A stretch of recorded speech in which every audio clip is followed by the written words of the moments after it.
Welcome to One Chemistry. This is 365 Chemistry series.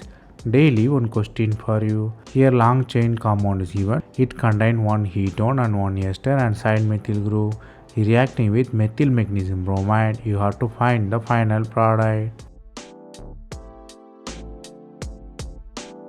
Here methyl magnesium bromide is a Grignard reagent, but it has two positive center there, which is nucleophilic center, where it will attack ketone or ester. By looking at blindly, you might commit a mistake. Everybody knows ketone is more reactive than ester because of electron donating ability.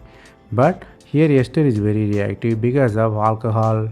Once the A attack happens, methyl attacks the carbonyl of ketone, you have anion formation, but there is no quenching pathway. Methyl will leave and reaction is reversible. Then if you look at the B attack, the attack happened, you have anion formation, but the charge quenching pathway is clear because it forms ethanol, very good leaving group.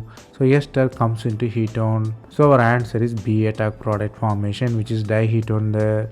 The concept you have to learn here is the carbonyl group with very good leaving group has very high reactivity.